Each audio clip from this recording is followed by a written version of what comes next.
Selamat pagi kawan, ini hari kelima pengobatan burung.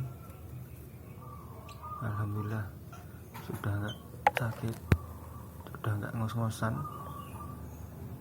tinggal masih berlendir dan masih sedikit berserak ya, serak ya. Tetap dilanjutkan aja perawatannya sampai seraknya hilang. Semoga bermanfaat apa yang sudah pengalaman saya ini share. Semoga jika di lain hari membutuhkan